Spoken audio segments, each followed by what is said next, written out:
Hello everyone, welcome to the our classes. आज हम लोग क्लास 11th के मैथ का फर्स्ट चैप्टर स्टार्ट करने वाले हैं, जिसका नाम है कॉम्प्लेक्स नंबर। कॉम्प्लेक्स नंबर को हम लोग पूरे बेसिक से पढ़ेंगे, तो चलिए हम लोग इसको स्टार्ट करते हैं। जब से इंसान इवॉल्व हुए, डेवलप हुए, तब इंसान की ज़रूरतें, नीड्स, रिक्वायरमेंट बढ़ते गए और अपने नीड, रिक्वायरमेंट और ज़रूरतें के लिए इंसान ने नंबर्स का खोज स्टार्ट किया, नंबर्स को डिफाइन करना स्टार्ट किया। सबसे पहले जब इंसान को काउंटिंग करना था कि ये कितने चीज़ है, एक चीज़ है, दो चीज़ है, एक इंसान, दो इंसान, एक आदमी, दो आदमी, ये सारे चीज़ के लिए उसने सबसे पहले काउंटिंग नंबर बनाया। और ये सारे काउंटिंग नंबर्स को नेचुरल नंबर डिफाइन किया कि जो भी काउंटिंग नंबर्स है उसको हम नेचुरल नंबर कहेंगे। मतलब natural numbers are called counting numbers. तो नेचुरल नंबर 1 से लेके इनफाइनाइट तक को कहते हैं। नेचुरल नंबर के सेट में, उसके फैमिली में 1 से लेकर इनफाइनाइट तक के नंबर्स आते हैं, जिसको हम लोग काउंटिंग नंबर्स भी बोलते हैं। एग्जाम्पल के लिए 1 2 3 सो ऑन इनफाइनाइट तक, ये सारे नंबर नेचुरल नंबर कहलाएंगे। तो नेचुरल नंबर डेवलप हो चुका था, डिफाइन हो चुका था, तब भी कुछ प्रॉब्लम था, कुछ और क्वेश्चन का सॉल्यूशन नहीं मिल पाया था। जैसे क्या क्वेश्चन था उसको हम लोग देख लेते हैं। जैसे अगर कोई कहे कि 2 माइनस 2 कितना होगा, 4 माइनस 4 कितना होगा, तो अभी तक तो हम लोग नंबर 1 से डिफाइन किए हैं, 2 को 2 से माइनस करेंगे तो 1 होगा नहीं। तो इसके लिए एक और नंबर डिफाइन हुआ जिसको नाम दिया गया 0। ये नंबर का खोज महान ग्रेट साइंटिस्ट और मैथमेटिशियन आर्यभट्ट ने किया था। तो हम लोग 4 माइनस 4, 2 माइनस 2 को 0 डिफाइन किए।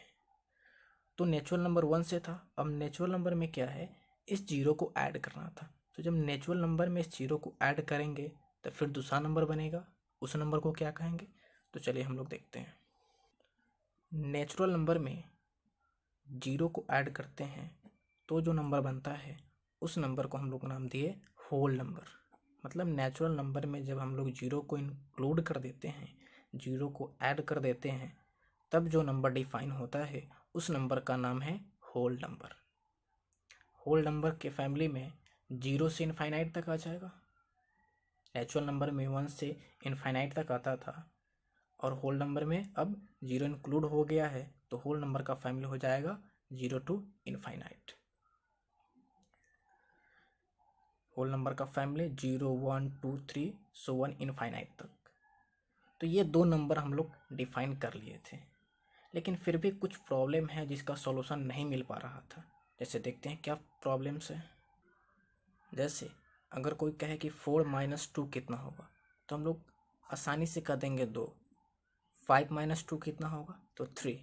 लेकिन अगर कहा जाए 2 माइनस 4, तो इसको तो हम लोग 2 कह नहीं सकते, क्योंकि 4 माइनस 2 को 2 कह चुके हैं।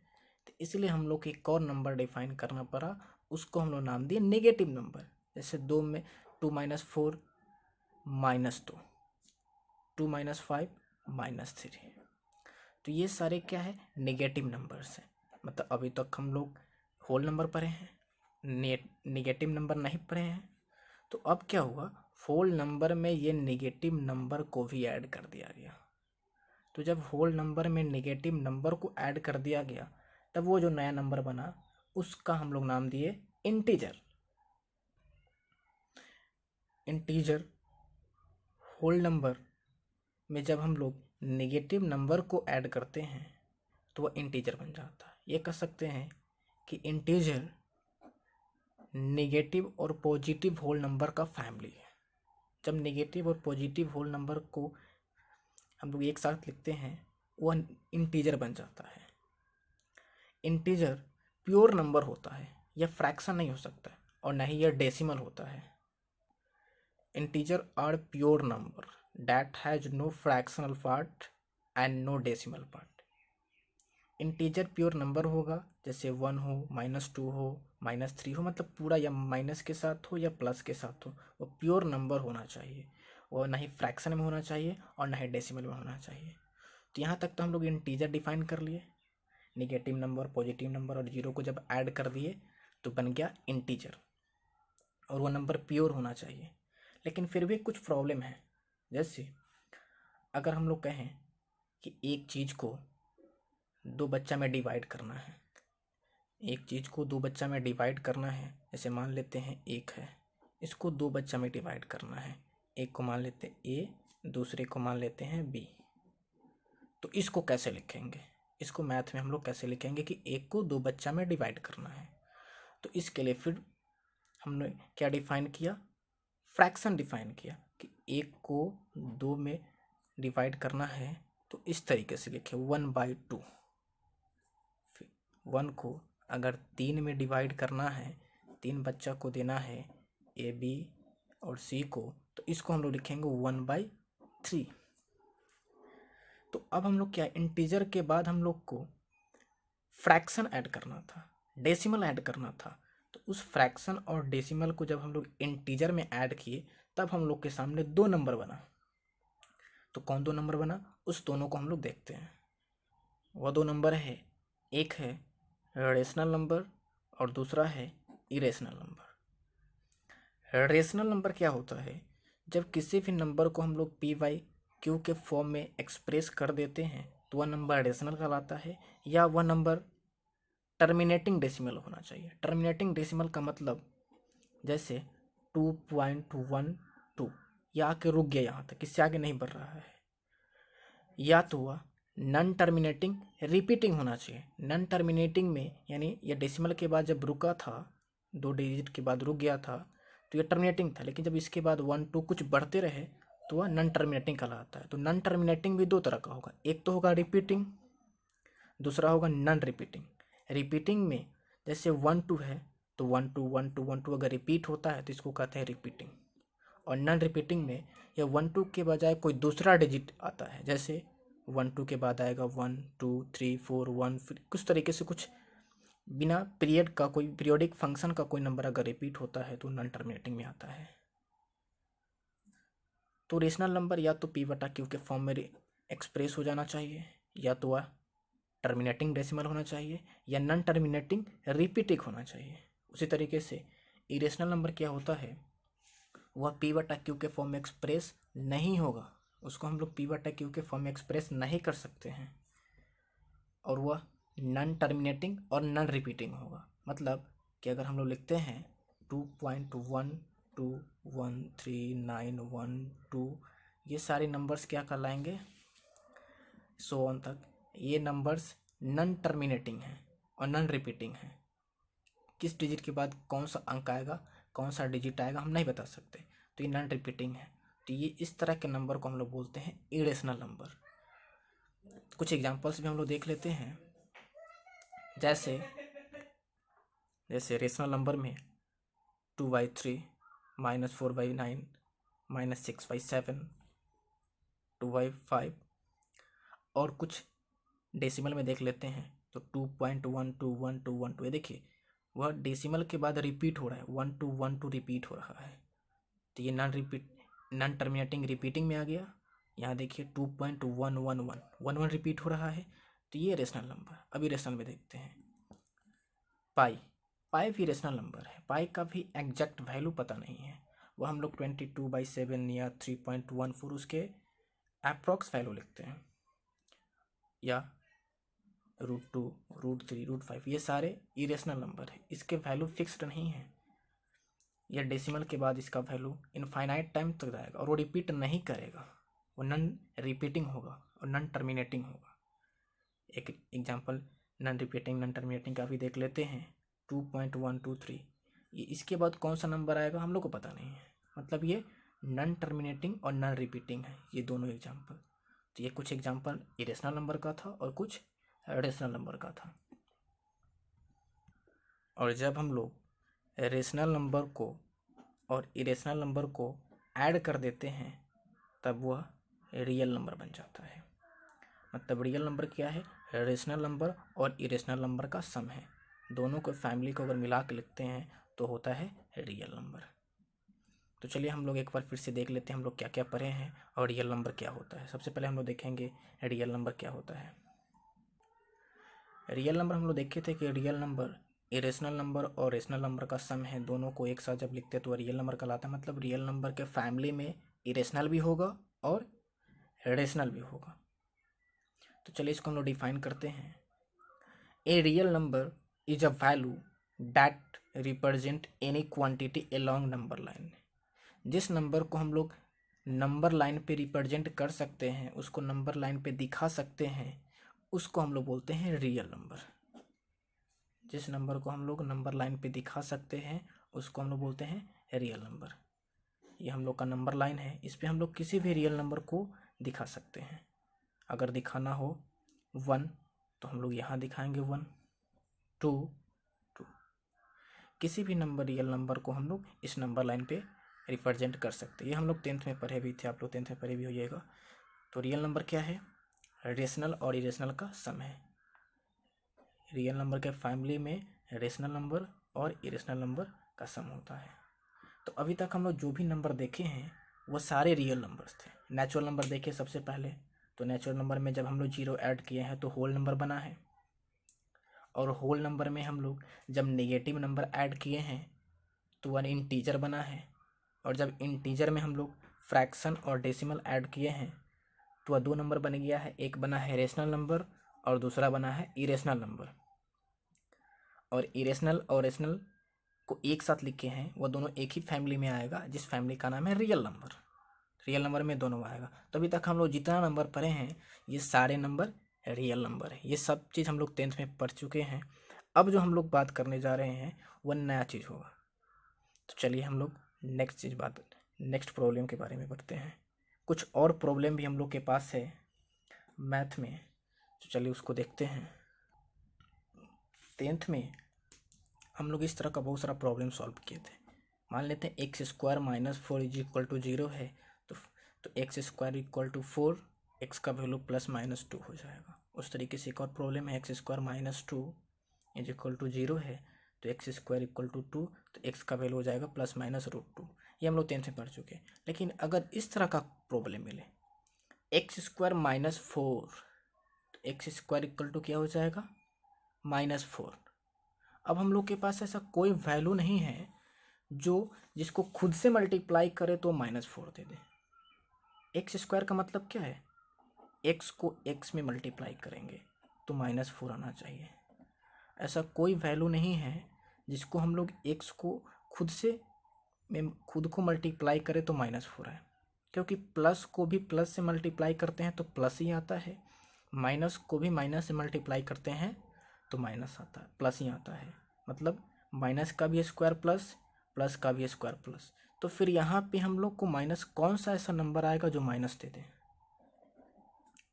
किसका स्क्वायर करे जो नेगेटिव नंबर मिलेगा। अभी तक तो हम लोग जितने नंबर पढ़े हैं उस सब को मिला के देखे तो कोई ऐसा नंबर नहीं है जिसका हम लोग स्क्वायर करें तो नेगेटिव मिले।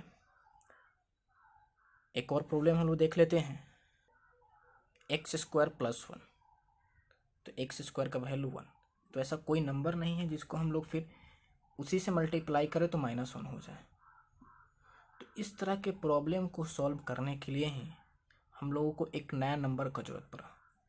तो यूलर नाम के मैथमेटिशियन ने हम लोग को एक नया नंबर दिया और उन्होंने क्या बताया कि x को हम लोग x इक्वल टू जो वैल्यू आएगा √(-1), याद रखिएगा रूट में जो भी नंबर नेगेटिव है वह रियल नंबर नहीं है।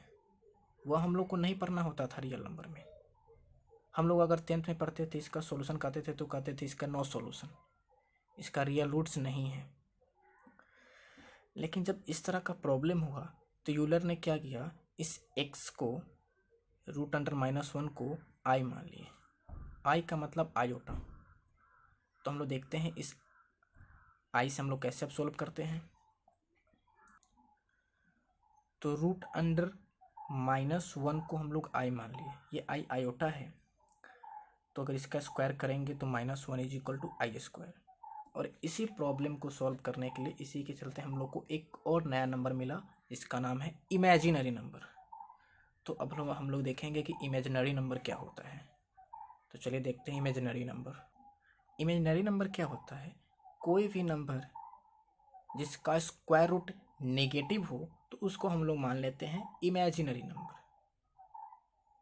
किसी भी नंबर का अगर स्क्वायर रूट नेगेटिव आता है तो उस नंबर को हम लोग कहते हैं इमेजिनरी नंबर। मतलब imaginary number is the square root of negative number. और हमने √-1 को आई मान लिया, इसको प्रोनाउंस करते हैं आयोटा। 1 का स्क्वायर किए हैं तो -1 = I²। तो ये हम लोग का इमेजिनरी नंबर है। चलिए कुछ एग्जांपल्स भी देखते हैं हम लोग।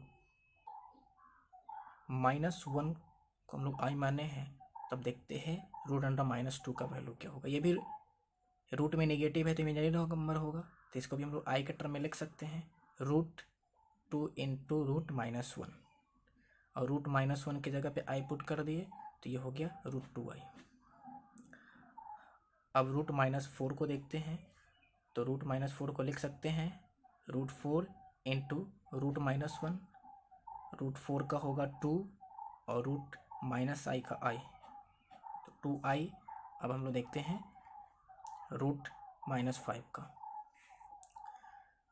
तो √-5 का इसको हम लोग लिख सकते हैं √5 × √-1।